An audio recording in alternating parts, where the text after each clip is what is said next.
Aujourd'hui, nous allons parler des bit systems sur Automate SC300. Donc, c'est une vidéo qui est en fait la réponse à une question. Le thème, c'est existe-t-il des bit systems sur API Siemens SC300? Parce que la plupart des constructeurs d'API, ils ont dans leur jeu d'instruction des bits qui permettent justement de renseigner le programme de l'état du système. C'est ça qu'on entend en réalité par bit system. Donc, la présentation est articulée sur 5 sections. La première section, on va parler de la nécessité des bit systems, à quoi ça sert. En section 2, on va regarder le système d'exploitation du Siemens SC300. En section 3, on va regarder les bits qui sont toujours à 1 et 0, comment on peut les avoir sur le SC300. En section 4, la gestion du premier cycle automate, donc le first scan. Et en section 5, la gestion de la base de temps. Alors, à quoi servent les bit systems? Lors de la programmation d'un automate, il est possible qu'à un moment donné, on puisse avoir besoin de certaines variables qui renseignent sur l'état même de l'automate. Donc, on a besoin de certaines variables pour savoir l'automate est dans quel état ou certains événements qui affectent l'automate. Par exemple, imaginons qu'il soit nécessaire à la mise sous tension d'une machine et pouvoir positionner les actionneurs dans leur position de repli, de sécurité. Donc, si vous avez des vérins bistables et qu'il y a coupure d'énergie électrique, ils vont rester dans une certaine position en l'absence d'accumulateurs hydrauliques ou de réserve d'air. Donc, il peut être nécessaire de rentrer les tiges de vérins, etc. Donc, il y a plusieurs raisons pour lesquelles un programme peut devoir, à un moment donné, nécessiter de connaître l'état du système. Donc, le problème pour programmer une telle séquence de réinitialisation est de savoir détecter donc, la mise sous tension de la machine qui va en général coïncider avec le premier cycle automatique. En général, quand vous mettez la machine sous tension, donc si vous mettez la plupart des machines classiques, hein, l'automate faisant partie du contrôle panel, qui est de l'armoire de contrôle commande, vous mettez sous tension, mais d'abord l'armoire de commande et puis on lève le disjoncteur. Donc, en général, la mise sous tension coïncide avec le premier cycle automate.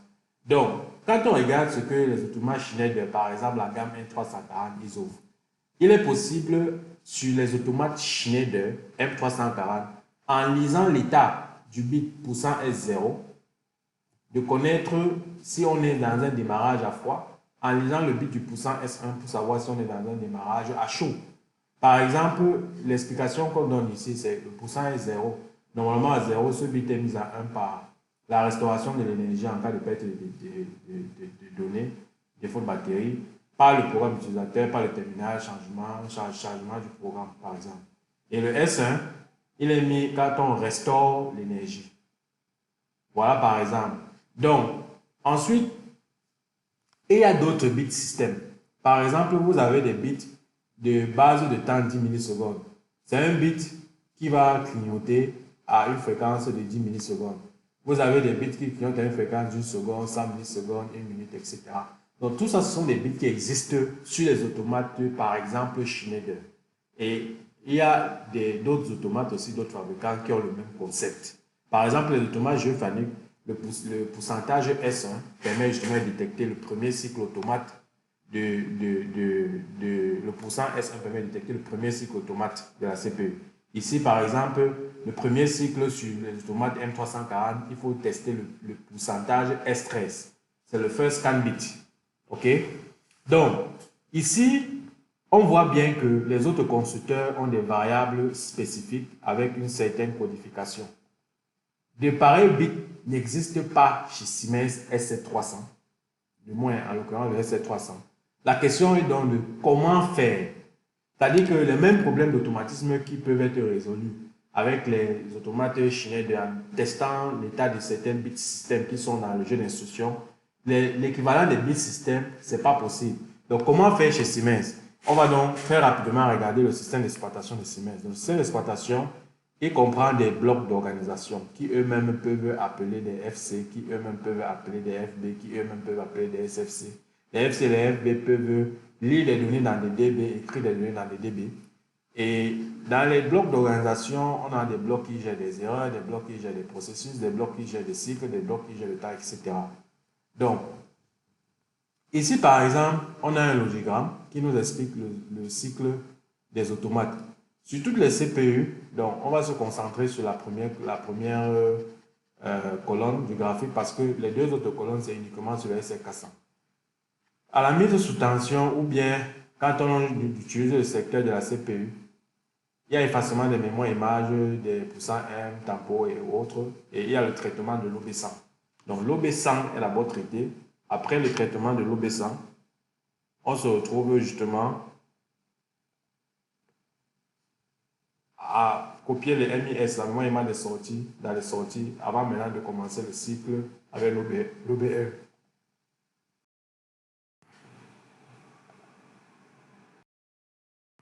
Donc, après avoir donc traité l'OB1, on met à jour la mémoire image des sorties et le cycle recommence parce que l'OB1 a un traitement cyclique.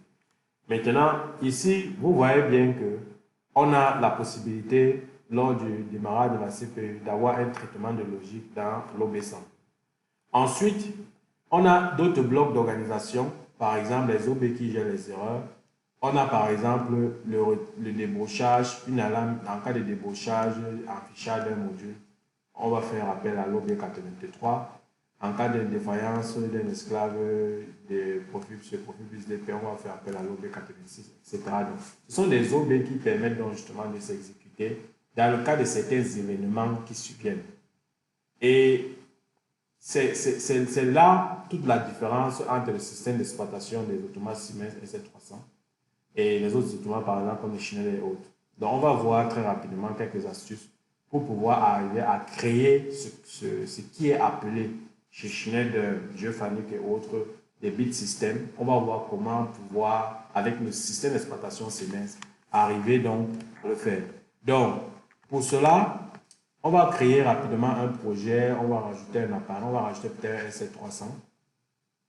Donc, j'ajoute un appareil dans le projet. Supposons qu'on prenne par exemple le 315 DDP. OK. Et on va rajouter une carte d'entrée TOR et de sortie TOR. On va rajouter une carte d'entrée TOR et de sortie TOR sur la station.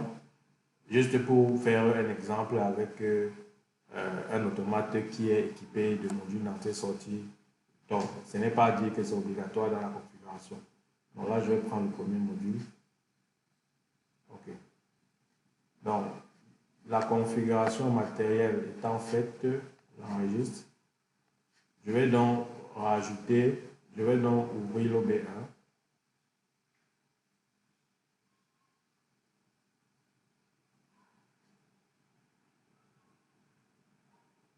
Donc, j'ai l'OB1 et le premier réseau, je vais l'appeler bit toujours A1. Donc, on va par exemple dire que on va appeler le bit M 0.0, un bit qui est toujours à 0, et le bit M 0.1, un bit qui est toujours à 1. Donc, comment faire pour créer un bit? Donc, dans l'OB1, comme l'OB1 est permanemment splitté, un bit qui est toujours à 1, c'est facile de le faire avec la logique de boole. Hein. On ne va pas chercher de midi à 14 h. Donc ici, si j'appelle ce bit qui est toujours à 1, M0.1, donc je vais renommer la variable pour dire bit toujours 1. Et là, on va donc prendre, par exemple, un M0.0. Donc, je prends le bit.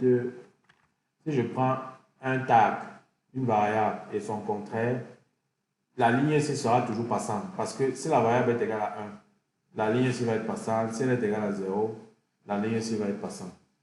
Donc, là, je viens de créer un bit qui est toujours à 1. Et du coup, pour créer un bit qui est toujours à 0, donc si je vais l'appeler comme ça M0.0, donc ici, on va renommer pour mettre bit toujours 0. Donc ici, on a un bit qui est toujours à 0. Comment on fait pour l'avoir? Il suffit d'avoir juste le complément d'un bit qui est toujours à 1. Donc, si on sait qu'on a un bit qui est toujours à 1, on prend son opposé, on aura un bit qui est toujours à 0. Et quand je vais passer en mode simulation, je demande la simulation.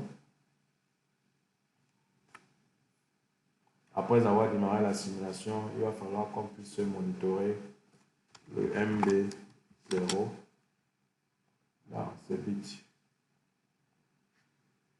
Donc, je vais charger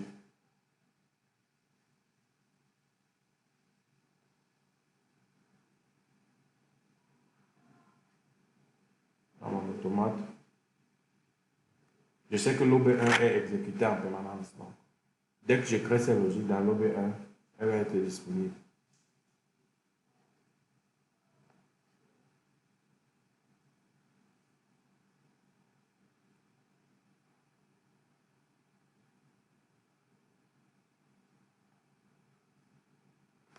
Donc ici, il faut passer l'automate à 1, bien évidemment, pour pouvoir observer quelque chose. Donc vous voyez que le bit M0.1, il est à 1, et le bit M0.0 est à 0. Et ça restera en permanence comme ça, parce que cette logique, quel que soit l'état du bit 0, et puis comme le bit 0, c'est en fait le complément du bit 1, vous comprenez que ça restera en permanence comme ça. Donc ça, c'est par exemple une méthode simple de créer un bit qui est toujours à 1 ou un bit qui est toujours à 0. Donc, chez dans les automates jeux FANU, on a plutôt le bit, on a plutôt un bit always on et un bit always off. Et vous allez certainement me demander à quoi peut servir ce genre de bit. Je vais vous dire que dans les automates Siemens, on n'autorise pas une bobine, par exemple, ici, supposez un temps soit peu que on veut une logique comme celle-ci, à mettre permanemment à 1, par exemple, la sortie Q0.1. Ici, ce n'est pas acceptable. Donc, si j'essaie de compiler, je ne peux pas tracer ça pour dire qu'il prend le potentiel, la bobine c'est permanemment. On vous dit qu'il faut, la bobine affectation requiert une opération en avant. Donc, la seule façon de pouvoir avoir ce type de logique, c'est de rajouter ici un bit qui est toujours à 1. Si je fais ça et je compile, je charge, on verra que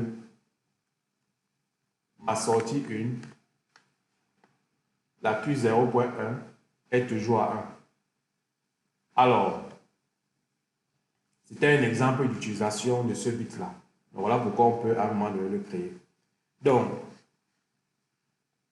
pour revenir à la présentation, la gestion du first scan. Comment on va donc gérer le first scan? Je précise que ici, vous avez vu qu'on doit d'abord traiter un certain OB avant de traiter l'OB1. Et c'est le traitement de cet OB-ci qui va donc nous permettre de pouvoir implémenter notre bit first scan. Donc, comment on fait pour traiter le first scan?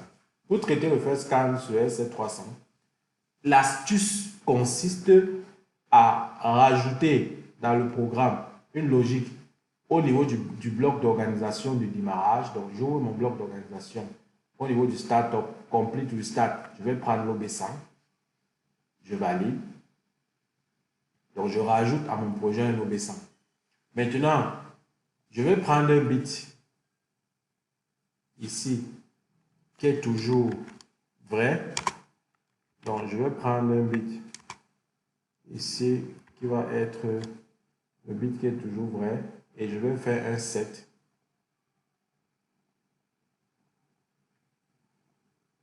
Ici, on va dire bit, non, on va prendre 1% M0.2 par exemple et on va dire que ce sera le first scan. First scan. Donc, c'est notre bit qui va passer à 1 au premier cycle automate. Et il ne doit rester à 1 que pendant le premier cycle automate. Donc, vous comprenez que comme dans l'ordre d'exécution, on va d'abord exécuter l'OB100 avant d'exécuter l'OB1. Et l'OB100 n'est exécuté qu'une seule fois puisque c'est le compute du start. Ça veut dire que dès que la CPU redémarre, que ce soit pour une cause de démarrage, la chute, etc. Donc, dès que la CPU redémarre, on a ce bloc-ci qui va être exécuté une seule fois. La prochaine fois qu'il va être exécuté, c'est quand la CPU va être éteinte ou bien passer en stop et redémarrer.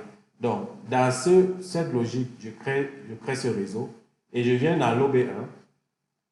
Dans l'OB1, comme on se pose la question à quoi c'est ce bit que tu as 1 ici, je vais créer un reset et je vais prendre mon first scan. Donc, qu'est-ce qui va se passer? Cette ligne, ce réseau doit être le dernier réseau de l'OB1. Donc, si vous avez des FC à appeler dans l'OB1, vous les appelez tous et vous mettez ce réseau-ci à la fin. Donc, ce qui va se passer, c'est que au premier cycle automate, l'OB100 va être exécuté. Il va mettre à 1 ce bit. Mais après l'exécution de l'OB100, comme on va exécuter l'OB1, dans l'OB1, on va donc réinitialiser ce bit. Donc, il aura le temps d'être à 1 lors du premier cycle automate. Donc, quand je fais ça, je compile et je charge. Je charge un appareil. Donc, on va ouvrir le simulateur et je vais passer en stop. Vous voyez qu'en stop, j'ai le premier bit, ici même j'ai réinitialisé. J'ai supprimé, j'ai effacé ce qui était dans le M0.1, dans le bit que tu as 1. Donc je vais redémarrer la CPU et je vais vous demander d'observer le deuxième bit. Donc, le deuxième bit, il est passé, c'est tellement rapide en fait.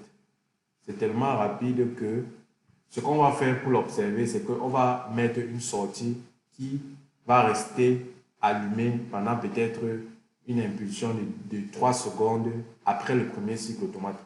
Donc, je vais rajouter cette sortie ici. Supposons par exemple qu'on rajoute une sortie ici, où on va dire que le premier cycle automate, donc là j'ai le first scan, je prends une temporisation de type TP.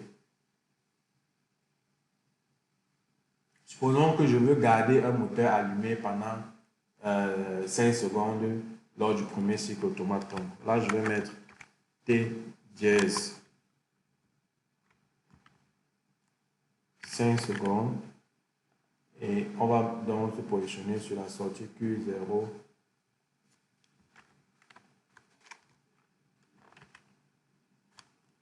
On va prendre la Q0.1 par exemple. J'enregistre, je compile, je charge.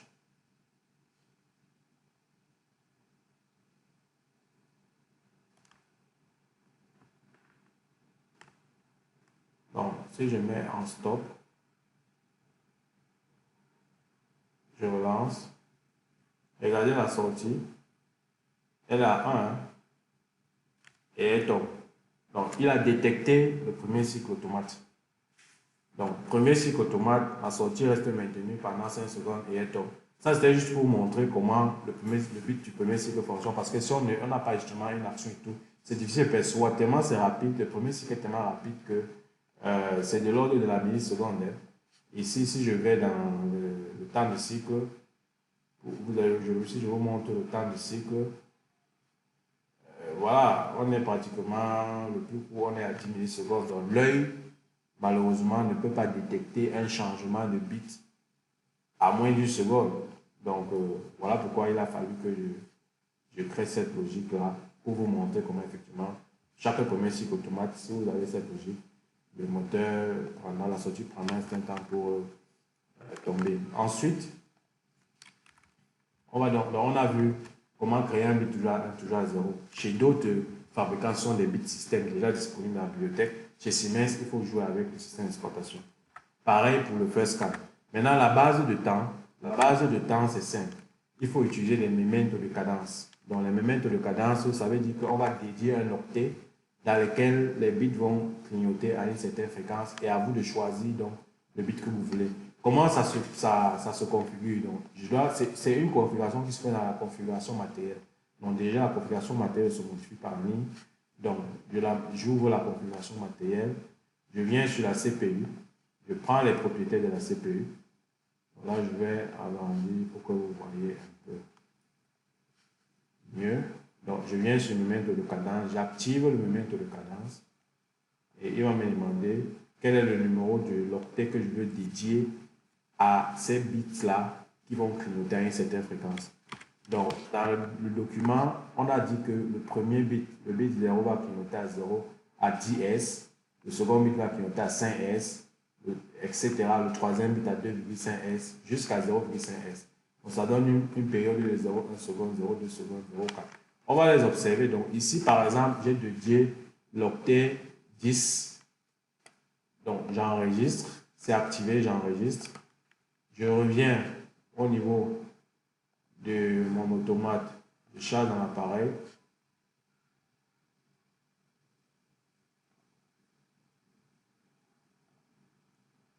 J'ai fini le chargement dans l'appareil. Après le chargement dans l'appareil, donc, on vérifie si l'automate est en run et on va donc visualiser le MB10. Voilà comment le bit, vous voyez comment les bits sont en train de clignoter. Et le bit 0 clignote vraiment lentement. Parce que la fréquence, en fait, si vous revenez, si on revient sur la slide, donc on a une fréquence de 10 Hz, après 5 Hz, etc. Donc, et si on clignote chaque 0,1 seconde, chaque 0,2 secondes, chaque 0,4 secondes, etc.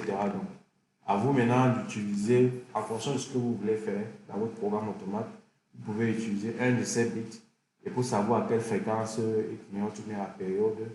Par exemple, à 7, on est chaque 2 secondes. Donc, regardez le 7, il est actif. 2 secondes, il s'éteint, il est actif 2 secondes. Mais quand on revient, par exemple, regarder ce que Schneider, par exemple, propose. Schneider, une base de temps d'une seconde, il suffit que dans le programme, vous appelez juste le pourcentage S6. Mais chez Siemens, on n'a pas l'équivalent direct. Mais avec le système d'exploitation, le mémètre de cadence de la CPU peut nous permettre d'avoir plusieurs bases de temps. Voilà. Et donc, après, si ça ne vous suffit pas, vous pouvez créer vous-même votre base de temps en utilisant des temporisations. Ce n'est pas l'objet, on pourra peut-être l'aborder plus tard dans une autre vidéo. Donc, j'espère que la vidéo vous a plu. Et n'hésitez pas à nous dire en commentaire ce que vous pensez de ça. Est-ce que vous saviez déjà comment ça fonctionne? Est-ce qu'il y a un sujet spécifique sur lequel vous souhaiteriez qu'on présente? N'oubliez pas de vous abonner à la chaîne et de partager massivement la vidéo. Et si la vidéo vous a plu, laissez un pouce bleu. Ça permet toujours de soutenir la chaîne. Merci à tous pour votre attention.